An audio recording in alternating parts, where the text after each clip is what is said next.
नमस्कार। The Bharat views के सभी दर्शकों का सादर अभिवादन। पिछले वीडियो में मैंने आपको बताया कि कैसे कांग्रेस और लेफ्ट मीडिया कैसे ट्विटर, फेसबुक और व्हाट्सएप, इंस्टाग्राम के विरुद्ध भारत सरकार, इन्हीं को क्यों नाम लें, इनको जो भी मीडिया प्लेटफॉर्म भारत में काम कर रहे हैं उनको नोटिस दी गई थी 25 फरवरी को। 3 महीने में आप 25 मई तक आप इसकी शर्तों का पालन कर लें।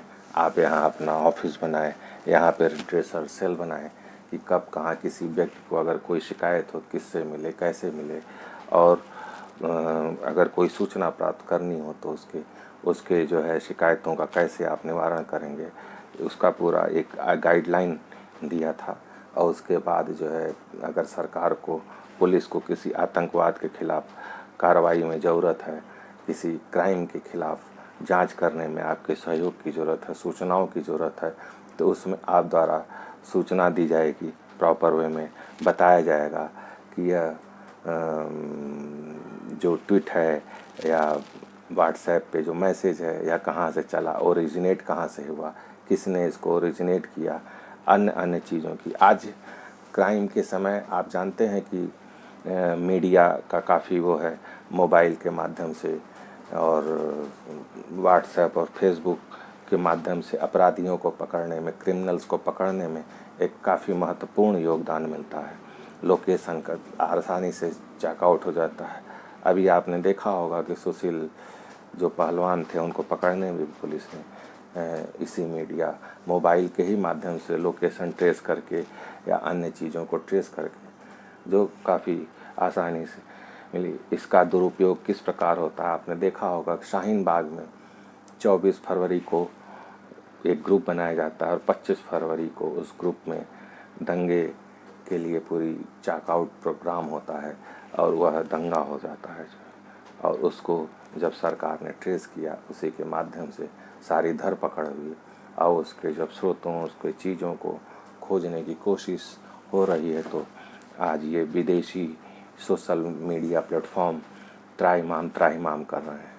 उनकी मंशा सरकार के सहयोग करने की नहीं है, उनको उसमें है कि सरकार यहाँ पर वो निजता का कानून बताने लगते हैं।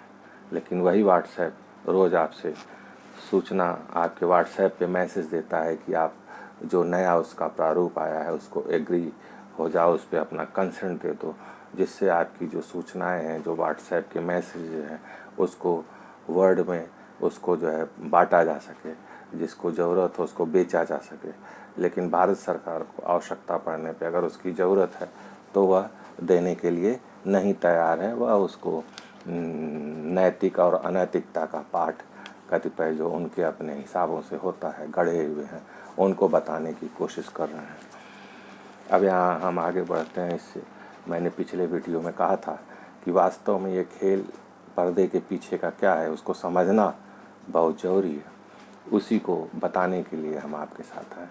वास्तव में आपने देखा होगा कि पी चिदम्बरम अभी कुछ महीने पहले गिरफ्तार हुए थे। उनके बेटे कार्ति चिदम्बरम भी गिरफ्तार हुए थे मनी लॉन्ड्रिंग के एक केस में, और 3 महीने तक पी चिदम्बरम जी के जेल में भी रहे और उसके पश्चात वह जमानत उनको मिली। और उसके पीछे की जो कहानी है उसको समझना बहुत ज़रूरी है इसमें, क्योंकि पी चिदम्बरम और मनमोहन सिंह के क्या संबंध है इन सब लोगों से, इसको समझना बहुत ज़रूरी है। ट्विटर का जो बोर्ड ऑफ डायरेक्टर है उसमें चिदम्बरम का आदमी बैठा हुआ है। अब वो कैसे बैठा हुआ है यह आपको समझना बहुत ज़रूरी है। जो है ट्विटर के जो बोर्ड ऑफ डायरेक्टर हैं उसमें इनका आदमी बैठा हुआ है। वह एक्चुअल में जो ट्विटर है उसकी एक दूसरी कंपनी है, जैसे फेसबुक का व्हाट्सएप है और आपका इंस्टाग्राम है, मैसेंजर है, वैसे ही इनका जो है एक ट्विटर की एक कंपनी है स्क्वायर ही, जो बिटकॉइन और फाइनेंस के क्षेत्र में काम करती है। जो उस कंपनी के बोर्ड ऑफ डायरेक्टर में जो लोग हैं उसमें शिकोया के लोग हैं। जो उस कंपनी का नाम शिकोया है एक्चुअल में। जो ट्विटर की दूसरी कंपनी है उस कंपनी का स्क्वायर ए नाम है, और जो उसमें जो लोग हैं उसमें शिकोया के लोग हैं बोर्ड ऑफ डायरेक्टर में, और मॉर्गन स्टर्लिंग जो अमेरिका के फॉर्मर ट्रेजरी सेक्रेटरी थे वह हैं उसके बोर्ड ऑफ डायरेक्टर में। शिकोया कैपिटल ने चिदम्बरम की जो एक कंपनी थी वसन हेल्थ केयर, उसमें इन्होंने इन्वेस्टमेंट किया, उसमें शेयर लिया। यह जो लेख है एस गुरुमूर्ति ने न्यू इंडियन एक्सप्रेस में छापा था एक सीरीज के रूप में, जिसमें चिदम्बरम साहब ने उनको धमकी दी थी कि मैं मानहानि का मुकदमा करूंगा, लेकिन आज तक मानहानि का मुकदमा उन्होंने एस गुरुमूर्ति, क्योंकि उन्होंने बताया था काफ़ी डिटेल में कि यह एक मनी लॉन्ड्रिंग का केस है। शिकोया और इनके जो हित जुड़े हुए हैं वह जुड़े हुए हैं, क्योंकि शिकोया के माध्यम से ही जो है वह पूरा जो है खेल चल रहा है। शेयर होल्डिंग किया है इन्होंने, दोनों का जो संपत्ति है वह एक ढंग से जो वसन हेल्थ केयर है वह पी चिदम्बरम की बेनामी संपत्ति है। इन्होंने एस गुरुमूर्ति ने अपने लेख में लिखा है, उसको आप देख सकते हैं।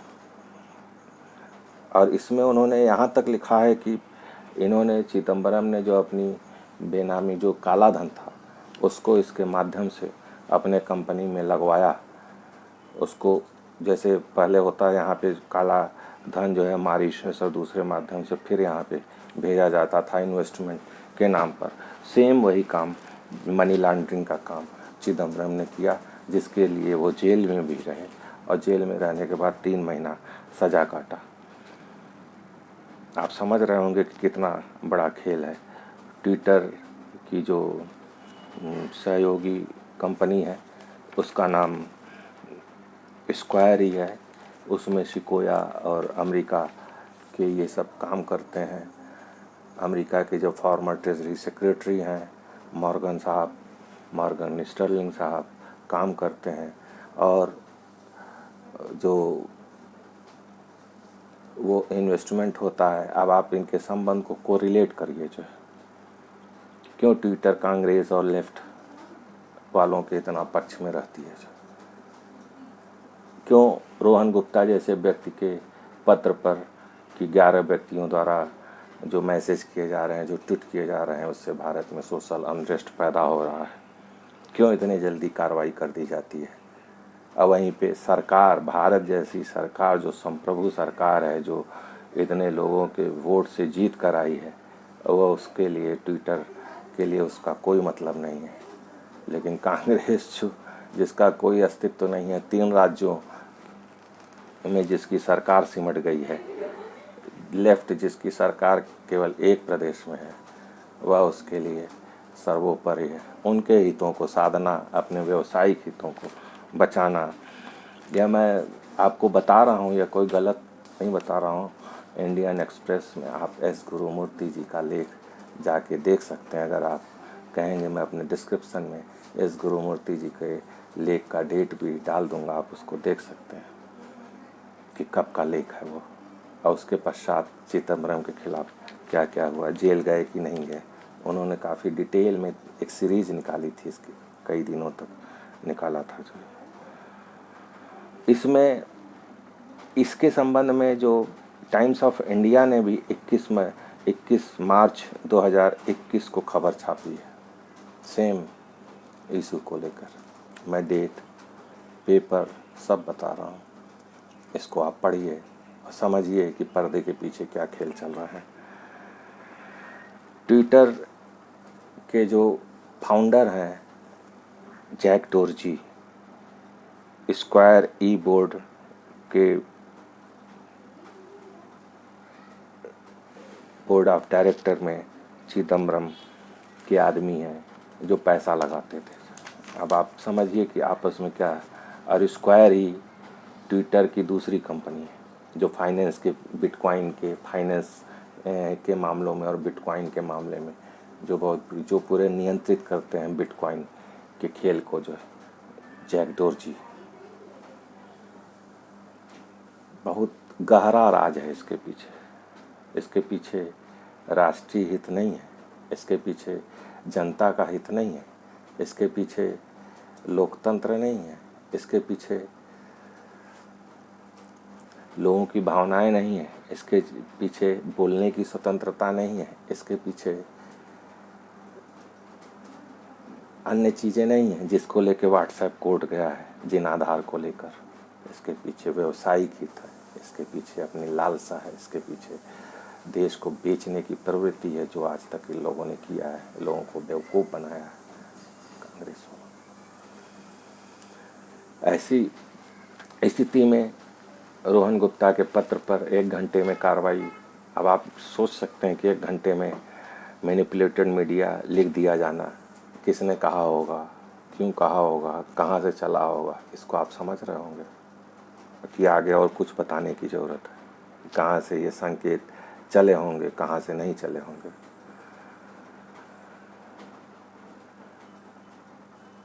इसके बोर्ड ऑफ डायरेक्टर में 2 और लोग हैं, रॉकचाइल्ड, अमर्त्य सेन। रॉकचाइल्ड और अमर्त्य सेन के बहुत ही अच्छे संबंध हैं, तभी बोर्ड ऑफ डायरेक्टर में है वो।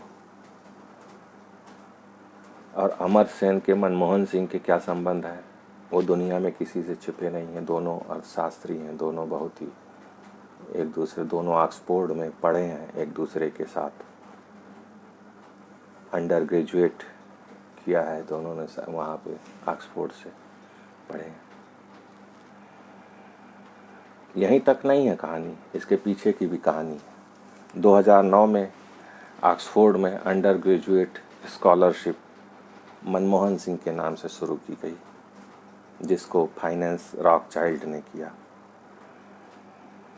फंडिंग रॉकचाइल्ड करता है जिसको, मनमोहन सिंह के नाम से। अब आप खुद समझ लीजिए कि क्या संबंध है।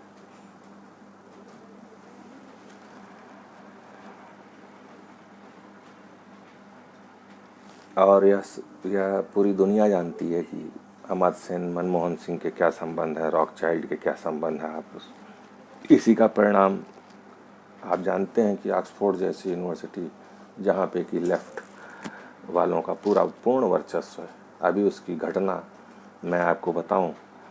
वहाँ पर जो स्टूडेंट यूनियन का चुनाव हुआ पिछले सत्र में, वहाँ पे भारत की रश्मि सावंत विजयी हुई। और वहाँ पे जब उन्होंने इसका विरोध किया, वहाँ पे जो एंटी नेशन, जैसे यहाँ पे JNU अलीगढ़ मुस्लिम विश्वविद्यालय या अन्य जादवपुर यूनिवर्सिटी में जैसी पढ़ाई होती है, एंटी इंडिया वहाँ पे शोध चलते हैं, एंटी इंडिया पढ़ाई होती, सारी चीज़ें एंटी इंडिया चलती हैं। वहाँ पे एक पूरा माहौल पैदा है, जबकि सब ज़्यादा पैसा वहाँ पे हिंदुस्तान से जाकर बच्चे देते हैं। वहाँ पे रश्मि सावंत एक लड़की बेंगलोर कर्नाटका से जाती है, वह वहाँ पे प्रेसिडेंट का चुनाव भारी बहुमत से जीतती है। पहली बार कोई भारतीय लड़की वहाँ पे जीतती है, और उसको इतना मजबूर कर दिया जाता है कि वह ऑक्सफोर्ड यूनिवर्सिटी छोड़ना पड़ता है उसको। इसकी भी कहानी किसी दिन बताऊंगा आपको, तब आपको समझ में आएगा कि ऑक्सफोर्ड यूनिवर्सिटी की क्या भूमिका है, विश्व के अन्य विश्वविद्यालयों की क्या भूमिका है, जो क्या परोस रहे हैं। वहाँ पे जो बच्चे पढ़ने आते हैं, ऑक्सफोर्ड से जो पढ़ कर आते हैं, मैक्सिमम किस मानसिकता के होते हैं, वह आपको स्वतः समझ में आ जाएगा। जो ये कहानी गार्जियन, संडे गार्जियन ने अपने उसमें छापी है, एक कहानी प्रेम सागा करके, जो अमर सेन, रॉक चाइल्ड और इन लोगों की यूपीए लीड कांग्रेस की सरकार में क्या हैसियत थी, क्या ताकत थी, इन लोग कैसे यूपीए के उसमें कांग्रेस का इन लोगों का क्या संबंध था। आप इसको देख सकते हैं संडे गार्जियन में, आपको स्वतः समझ में आ जाएगा कि ये कहानी क्या चल रही है। पर सामने कुछ और है, अंदर कुछ और है। सिर्फ और सिर्फ व्यवसायिक हित है, पैसे का खेल है, पैसे का बंदरबाट है, इसके अतिरिक्त कुछ भी नहीं है। पी चिदम्बरम और शिकोया कैपिटल का जो संबंध है, वह अगर ट्विटर मदद नहीं करता तो संबंध खतरे में पड़ जाता। कांग्रेस क्यों परेशान है? जैसे ही छापा पड़ा, रणदीप सुरजेवाला का बयान आता है, इसकी आवाज़ सुन के तो ऐसा लगता है जैसे कान फट जाएंगे, जो एकदम इतनी कर्री आवाज़। और जितनी बार चुनाव लड़े उतनी बार जो है जमानत जब्त हुई इनकी, 3-3, 4-4 चुनाव लड़े, और बातों में दम इतना, चेहरे पे कोई वो नहीं। और ये कांग्रेस के प्रमुख में तुरंत उनका बयान आता है, जो जैसे ही आता है कि वहाँ पे ट्विटर के ऑफिस में दिल्ली पुलिस ने छापा मारा, वो किया, तुरंत कांग्रेस का बयान आता है, तुरंत बिलबिला जाते हैं कांग्रेस वाले। अलग अलग स्रोतों से अलग अलग प्लेटफॉर्म पे बयानबाजी शुरू हो जाती है। ट्विटर ने जो भारत सरकार को इग्नोर करने की कोशिश किया, वो ऐसे थोड़ी नहीं कर लिया। किसी प्लेटफॉर्म, अगर कोई अंदर का व्यक्ति मिला नहीं होगा, अंदर की पार्टियां मिली नहीं होंगी, तो इतना किसी का दुस्साहस नहीं हो सकता। कहा जाता है कि जब बड़ी चोरी होती है, बड़ी सिस्टमेटिक चोरियां होती हैं, तो उसमें अंदर के किसी व्यक्ति का हाथ होता है।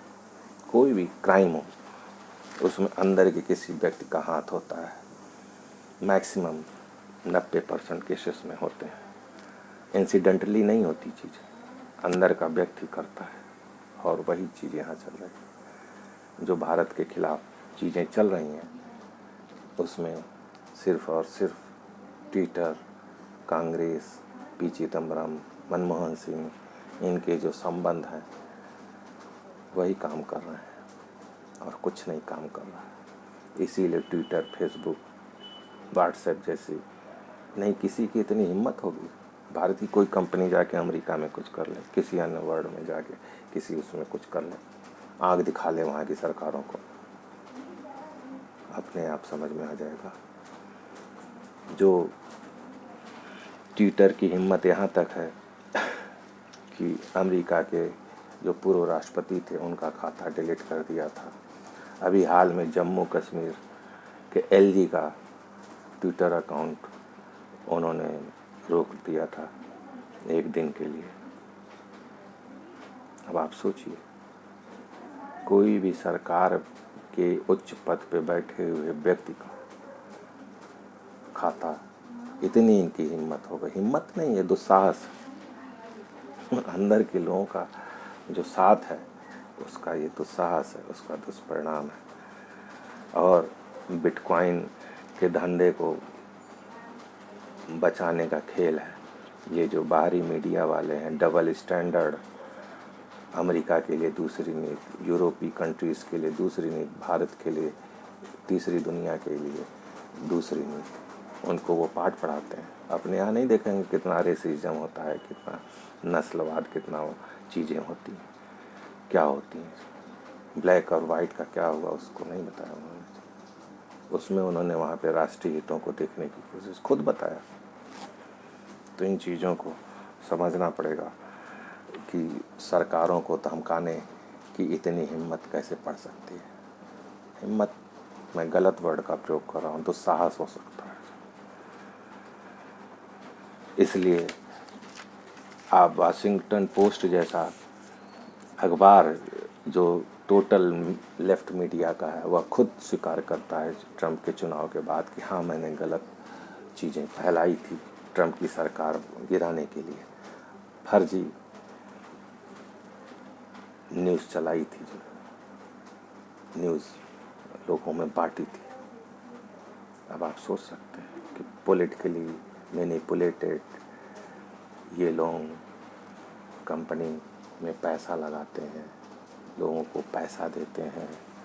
चाइना क्या करता है, राजीव गांधी फाउंडेशन को पैसा देता है, उसी के पीछे बयानबाजी चलती है। इसके बाद एक कहानी और है, फाइजर का जो समर्थन ये सब कर रहे हैं, कांग्रेस, लेफ्ट, केजरीवाल, सब, इसके पीछे की भी कहानी आपको बताऊंगा इसके दूसरे चरण में।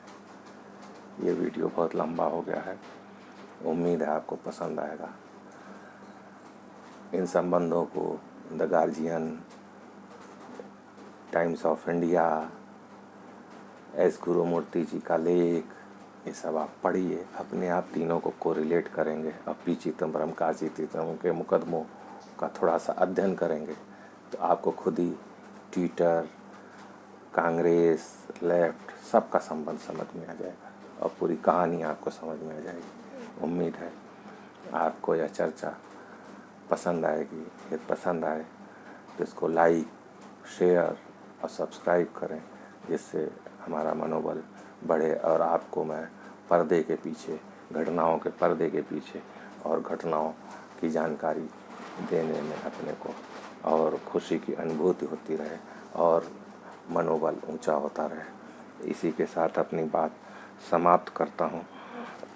अगले उसमें फाइजर और कैसे इसमें क्या राज था, इन सब चीज़ों को आपको बताने की कोशिश करूँगा, इसके पर्दे के पीछे की कहानी बताने की कोशिश करूँगा। इसी के साथ अपनी बात समाप्त करता हूँ। धन्यवाद, नमस्कार।